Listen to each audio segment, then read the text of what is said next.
I'll take that. So far they've been working as well, which is good to know. Good. So I'm very, very pleased to welcome today John McCarthy, who I've known for a number of years now through Leadership Fauquier, in his current role as the advisor and strategic director of partnerships for the Piedmont Environmental Council. And you've spoken, I believe, at every one of our cohorts so far. I think the first one you actually taught us about strategic planning, if you remember back that far. It's a terrifying thought, but all right. And you know, the thing I remember, John, about it, and I like to share this, and I share this story often, is something you showed as a leader. You showed up early, and my class was doing their 1-minute leadership moments on their experience going to a council or chamber or a board of supervisor meeting. Mm-hmm. And you actually sat there and took notes on what you heard from people as they were speaking. And then when you addressed them, you actually incorporated what you had heard them talk about into your presentation. And I said, wow, I have some things to learn from this one. And so it's been a nice experience to spend these last few years with you in Leadership Fauquier. Pleasure's been all mine, Sandra. So before we get started with, what's been happening the last few months, you as a nonprofit have a strategic initiatives, probably quite challenging, I wonder if you could just share a story about your leadership development that might illustrate where you are now or how you got to where you are. Well, I will riff off your story. Throughout my prior career in public service and in my nonprofit leadership roles that were done simultaneously and have continued to the present, I'm always amazed at the quality of people we have in our broader community, both ones I've had the pleasure of working with and ones that I come across through organizations like Leadership Fauquier. The reality is that none of us get anything done on our own, and we have to approach the work we try to do with a healthy dose of humility. Confidence is important in leadership, but the person that is overconfident and is unwilling to learn is one that will not succeed in the long run. To whatever extent I may have succeeded, it's because I've had the ability and the self-awareness to know that there are a lot of smart people around and that I should take advantage of the learning opportunities they provide me. And in the example you cited in that Leadership Fauquier section, the people who attended Leadership Fauquier then, as the ones who have joined in future cohorts up to the present day, are there because they want to engage with their community, and they bring different life experiences and professional experiences to that interest that are things I haven't done or been in contact with. And the failure of and lack of willingness to learn from the people around you is a pretty fatal flaw in somebody that aspires to a leadership role. So while I am confident in my own abilities and skills, I am sufficiently humbled to realize they are nowhere near as broad and diverse enough as success requires. So listen, do it often and do it deeply. And if you have to, as I do, take notes. As I'm doing right now. That's very good. So how did you take that and use it here starting in March of 2020 and having to sort of pivot your organization around and work with the people that you're working with?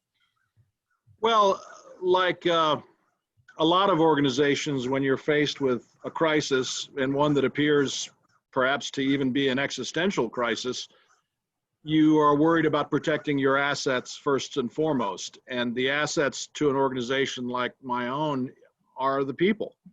You worry about how you're going to put your employees in harm's way, how your colleagues are going to be able to function effectively in what is in essence a changed environment. The way you respond to crises are you protect your assets first. And so my first reaction was figuring out how we could, and helping my management partners out in figuring out how we could continue to work in a substantially changed landscape. We went to an all remote functionality on March 16th and have been there in essence ever since. While there's a skeleton crew of our office, of our organization's employees who visit our offices, we manage those accesses very carefully. We make sure that there's ample social distance. So for instance, in our headquarters building, which normally houses in excess of 20 employees, there are never more than 6 here at one time. And we manage access to the building so that they can do so safely and everybody gets a chance to use broadband and so forth. But we have tried over the years to be an organization that works in our communities. And so we just spend a lot more of our time individually in our own communities as a consequence of the crisis that erupted in March of 2020. It's worth noting that to a certain extent, I was reminded as this started about my previous engagement with government with prior pandemic scares that fortunately never amounted to the level of crisis that this one did. But I think of both the SARS outbreak in 2004, H1N1 in 2009, and the periodic concerns about Ebola as they erupted at various times over the last 25 years.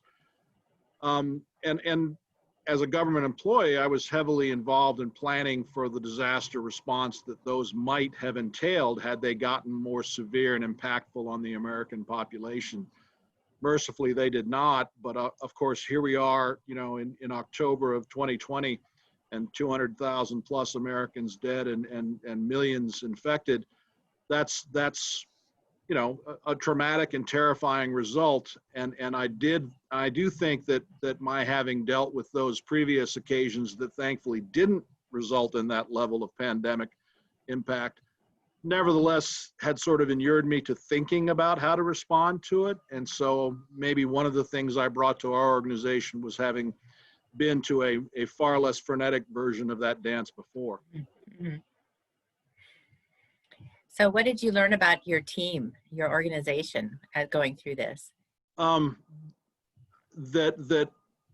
minds wiser than mine over the last 5 years had been planning to allow PEC employees to operate and function out in their communities remotely was brilliant and was, I will admit that nobody will claim today that they did so out of fears of a global pandemic impacting our operations.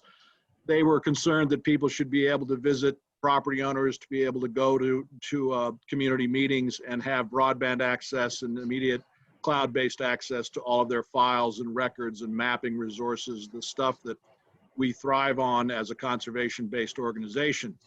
But the effect was the same, i.e. that our employees were able to function very effectively out of the workspace that they traditionally occupied. What I learned about them also is that they're very resilient. The principal problems we faced as a nonprofit organization were obviously how we were going to manage the impact on our fundraising and how we were going to be able to operate effectively in what might end up being a reduced environment in terms of our fundraising ability. And secondarily, how are we going to be able to manage our personal lives, particularly those people who had and have children.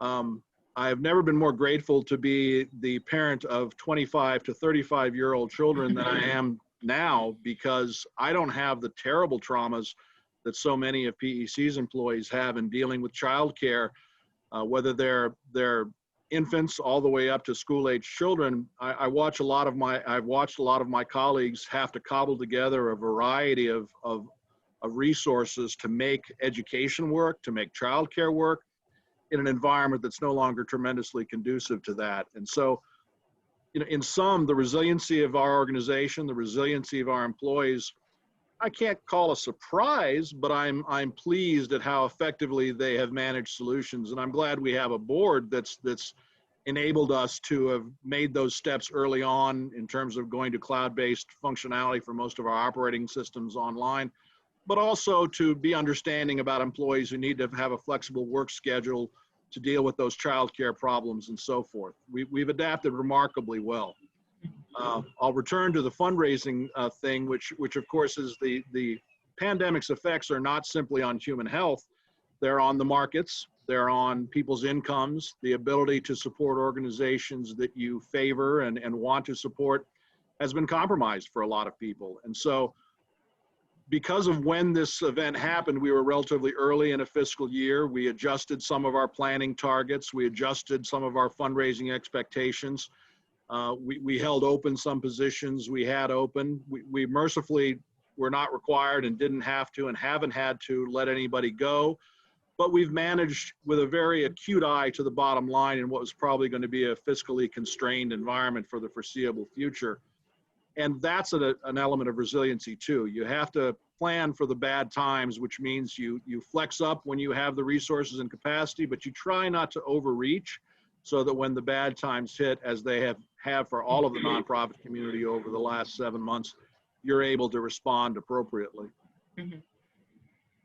So have you had, you're painting an awfully rosy picture here today, John. And I'm not surprised by most of it, but I'm sure there had to be a couple of hiccups. Was there anything that happened that you had to shift the way you were thinking or help other people, or were there some challenges that you actually were able to grow from? Sure, and if I have done that, it is a papering over of a fair number of open wounds.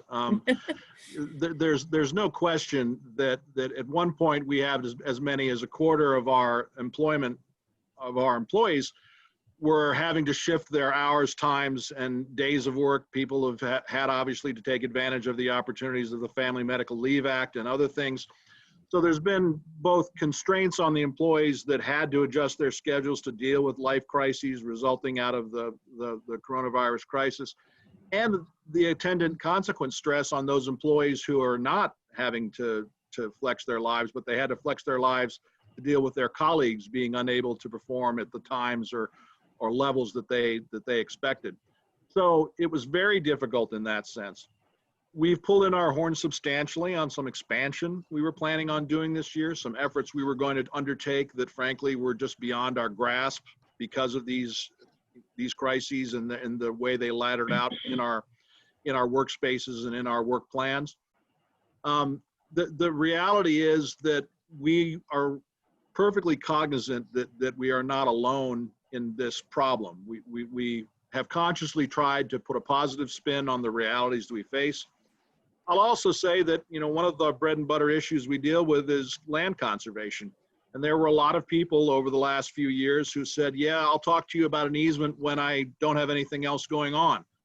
And candidly, a lot of people have had not a whole lot else going on over the last 6 months. So we've been able to advance some conversations that we weren't able to advance in the frenetic pace of day-to-day existence. So I'm searching for a little bit of a silver lining, but I'm not implying that there isn't big looming clouds out there. There are. It's rained for some time. We've dealt with that, I think, responsibly and reasonably.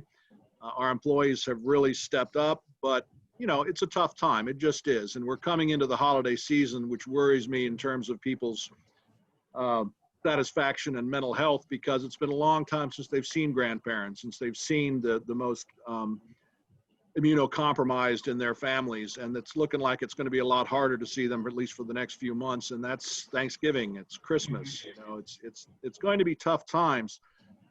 We're trying to make sure that their positions are secure and that they know they have a place with us, and we're asking them to perform heroically, and thus far they have. Mm-hmm. So I might ask you to sort of shift hats for just a brief moment, since sure. You're very active in the community and on the PATH board. From a community standpoint, what are you seeing about our community? What the needs are, or where you see their resilience? Just any comments on what you're observing? The PATH I've been on with the PATH Foundation, to mix my words unconscionably. It's one of those moments when I regret being involved in naming it the PATH Foundation, because it deprives you of a word that you'd really otherwise like to use more often. But the journey we've been on with PATH has we're in our 7th year of existence at this point, and it's been one that we're very involved, because most of us have come from engagement in one form or another with other nonprofits before we came to PATH, that we knew we had a very strong nonprofit community. We know it's gotten even more strong over the last few years, but we think the pandemic has been enormously stressful on them. Fundraising has been very difficult. Most nonprofits have depended on their supporters coming out for major events, either galas or signature events of one sort or another. And, I'll point to the Fauquier Education Farm, since that really is very close to us temporally at the moment. Their big fundraising event annually was the Feast from the Field, which was an event that had a dinner made entirely of stuff that was grown at the education farm or donated to it by its supporters. It was a gala event that had music and a lot of fun and a lot of opportunity to support their activities. And because of the coronavirus crisis, they just couldn't do that event this year. And so they pivoted, and just this past weekend had a fall farm festival that had wonderful support and turnout. And they basically replaced the revenue they would have otherwise received from the Feast from the Field with this unplanned and rapidly, unplanned in the sense that they weren't planning on doing it, but very carefully planned in terms of how it rolled out this past Saturday. And it was a remarkable example of how nonprofits have tried to figure out, okay, how do I play on this new playing field? And I think they did a great job of that.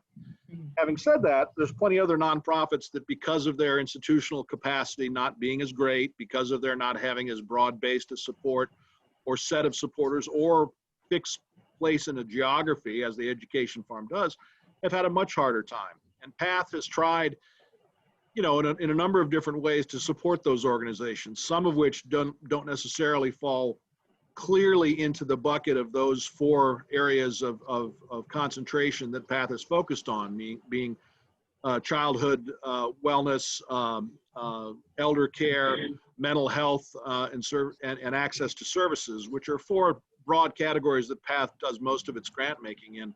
We've expanded that during the coronavirus crisis to basically try to help nonprofits that were struggling. Nonprofits that may not have worked really directly in those areas, but contributed to the fabric of the nonprofit community. One of the things I've learned over the years is that government can do some things very well, nonprofits can do some things very well, and businesses in the community can do some things very well. But if you can find ways to connect those dots and work together towards positive ends, a whole lot more gets done.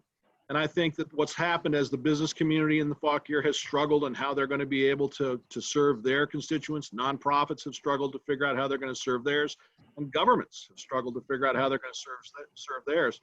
The more collaboration we do, and there's been a lot of it over the last 6 months, it's going to be better for all. And I've been pleased by that. I think we've done remarkably well as a community in dealing with this crisis. It hasn't taken away all the pain that all 3 of those groups have had, but it's helped alleviate, I think, a little bit of the pain all 3 of them have suffered.